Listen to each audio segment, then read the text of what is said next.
Russian Revolution of 1917 divided the world into two ideological camps, capitalist and communist. For the next 70 years, the communists would wage a war of words and images against their capitalist enemies. The goal? To capture the hearts and minds of the Soviet masses with disinformation. To turn them against the enemy, who they said ruthlessly exploited the average citizen. To turn them toward the state, run by peasants and workers, which cared about their welfare and guaranteed them health, education, and a shining future. A minority party with approximately 200,000 members, the Bolsheviks in 1917 assumed the leadership of 160 million people, scattered across the world's largest continuous landmass. They spoke more than 100 languages and were, for the most part, illiterate. Masters of visual propaganda, after seizing power, the Bolsheviks produced tens of thousands of political posters. Striking pictures and stirring slogans communicated party ideology. Lenin proclaimed cinema the most important art for promoting communist ideology. The animated war for the minds of the people began with short political commercials that delivered the state's message in a clear and entertaining manner. Shown in cinemas everywhere, they encouraged people to form collective farms and join the Communist Party. They promoted the state's tailored vision of Soviet history and fanned hatred of the Americans, the British, the Germans, the Japanese, and world capitalism.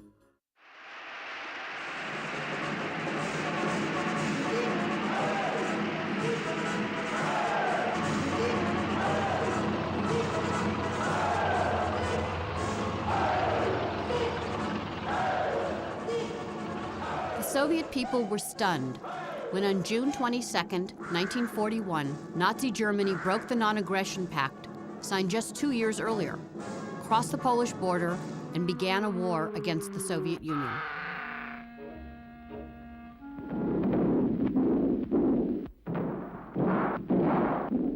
Немецкие полчища рвались к Москве.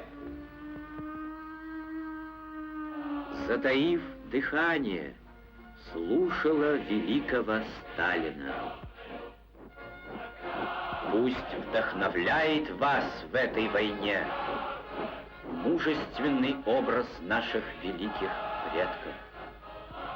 Александра Невского, Дмитрия Донского, Кузьмы Минина, Дмитрия Пожарского, Александра Суворова, Михаила Кутузова.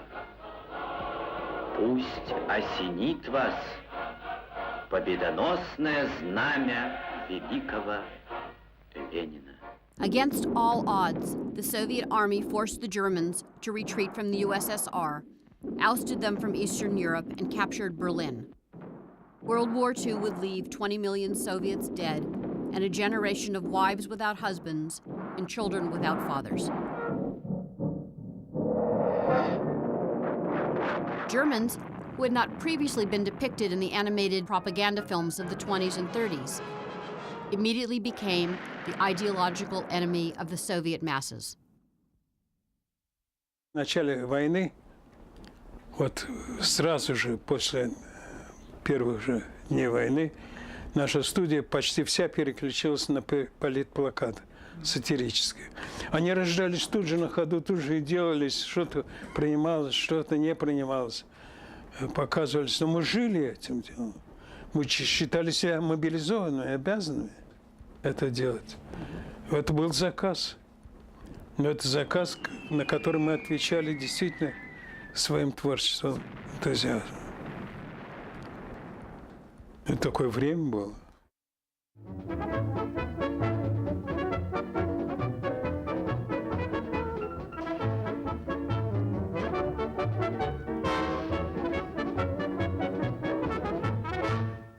Сейчас веселым представлением я вас, товарищи, займу. Мои излишние объяснения смекнете сами, что к чему.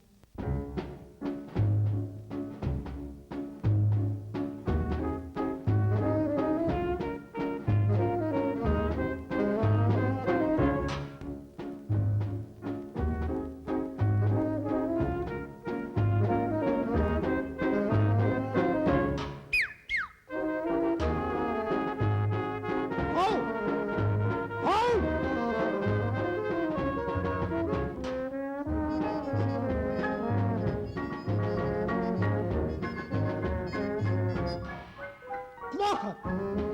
Плохо!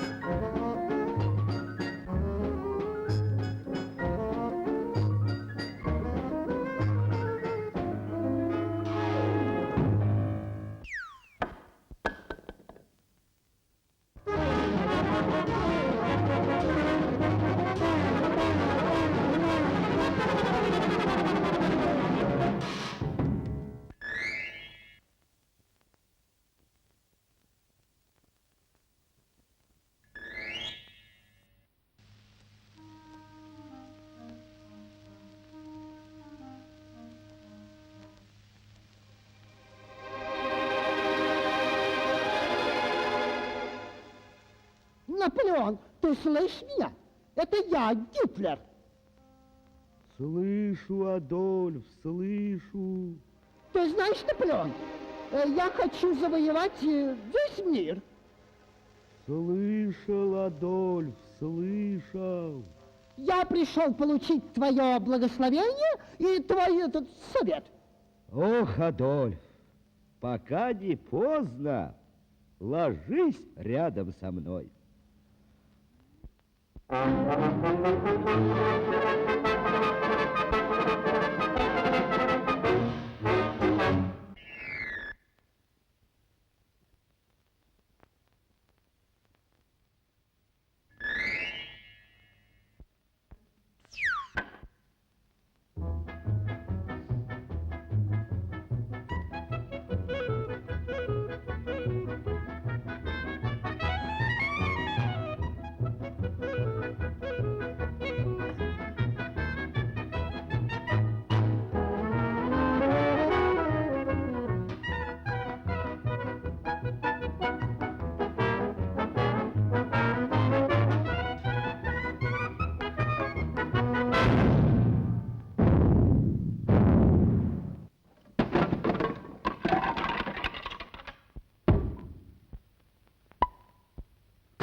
Фашистов змеиная злоба.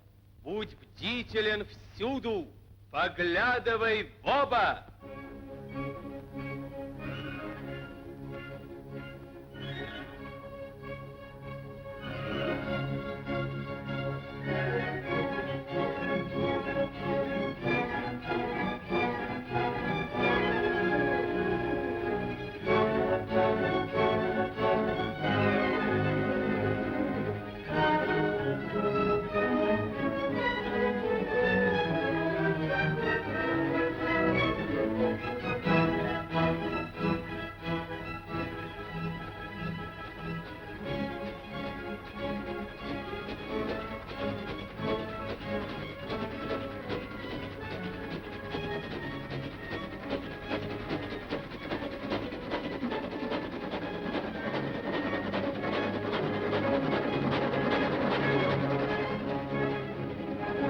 Помни о коварстве врага. Будь бдителен, разоблачай фашистских шпионов, разведчиков, диверсантов.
войдут машины в яростный поход.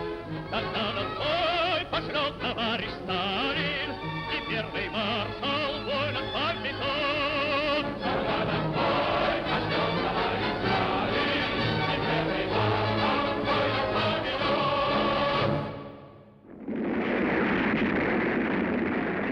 Stirring songs, documentary and feature films, caricatures and animated political cartoons helped keep high the spirit of the Soviet people.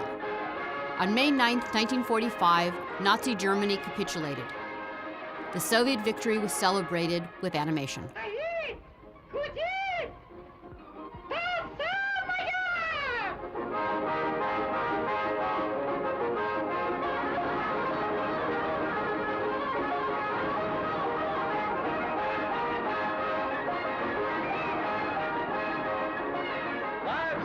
Великий русский город, пламенное сердце могучего советского народа.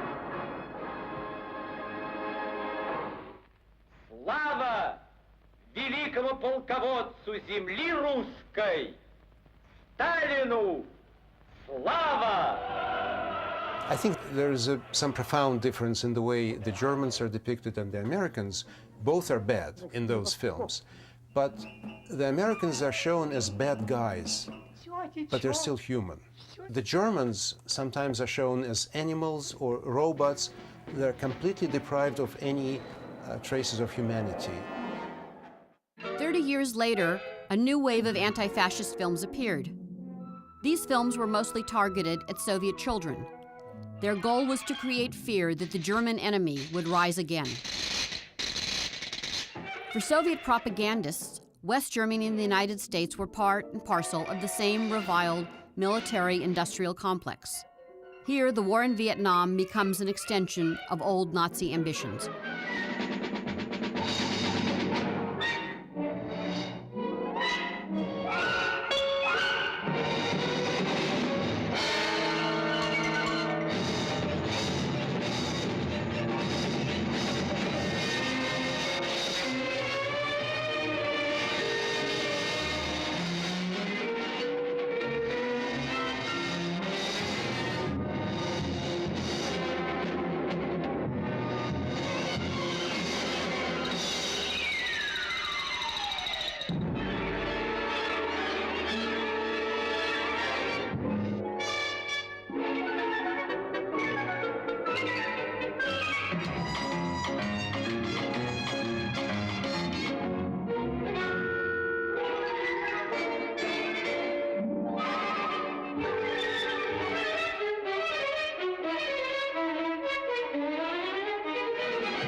A defeated Nazi, a wolf disguised in sheep's clothing, crosses into the American zone of divided Germany. He convinces the gullible Americans he is not a war criminal. The Americans settle him into a comfortable jail cell where he pretends to read the Bible. Guided by the spirit of Hitler, he becomes a West German politician. He attempts to facilitate a return to Germany's pre-war borders, but he runs right into the Berlin Wall. At the Communist Party's 20th Congress, Nikita Khrushchev, the new General Secretary, revealed for the first time the enormity of Joseph Stalin's crimes against the Soviet people. The films of the 40s and 50s had glorified Stalin for saving the USSR from Hitler, but by the 70s, the heroes of World War II had become the ordinary Soviet soldier and the brave Soviet children. Soviet Boy Scouts and Girl Scouts wore red ties. In this still popular animated film, red ties bravely defy Nazi soldiers by hoisting a Soviet flag over Nazi headquarters. The young partisans are captured by the Nazis, and the Soviet army comes to their rescue.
After the war, we were raised by this animation, this beautiful, interesting Soviet animation, which gave us a lot of inspiration.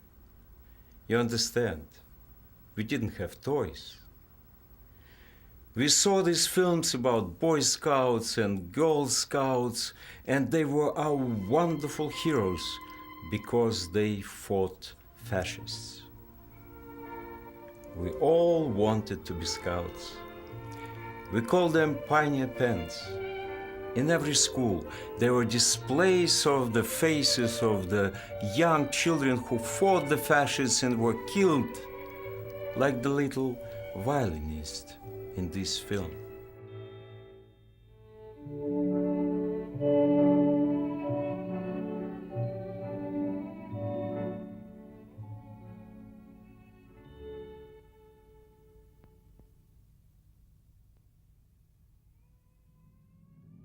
Airplanes come from out of nowhere, destroy his peaceful environment, and bomb his house.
When a Nazi demands he play a German song, this kid isn't afraid.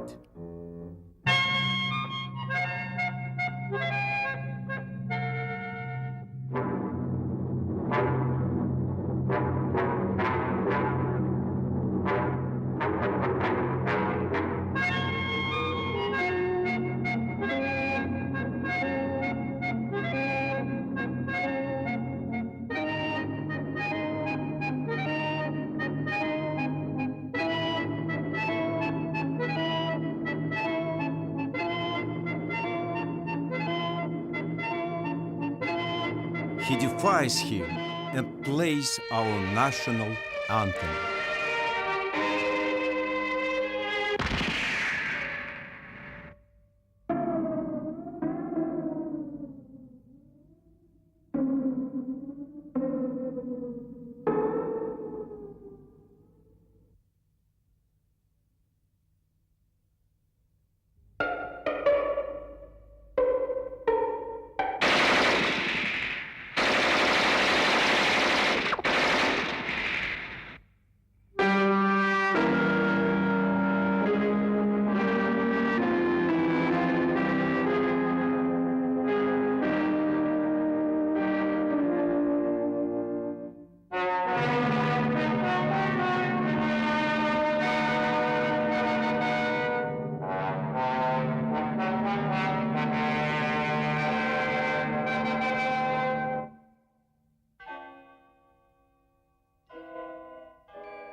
The war left very deep scars on all of us.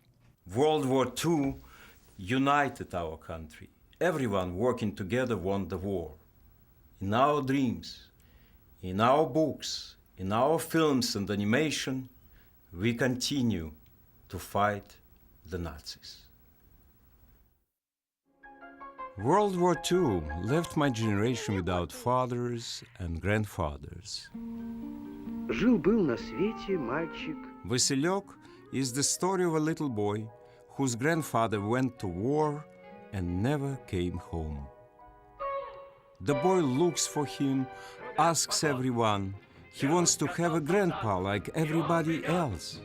Продлится долгий путь, ни день, ни год.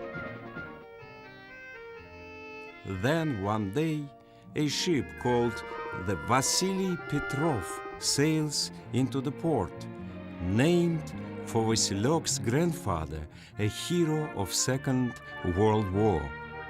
For the Russian people, these are tragic stories.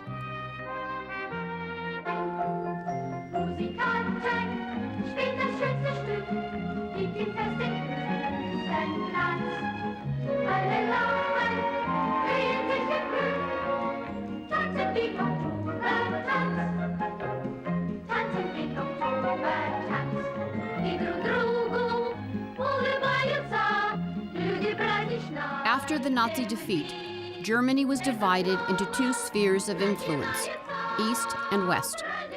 East Germany became the Soviet Union's staunchest ally in the ideological war against the American imperialists and the capitalist sharks. We're painting October, a Soviet East German co-production, celebrates friendship between the children of the two countries. Their drawings are animated to the sounds of a happy song, merrily sung in both German and Russian.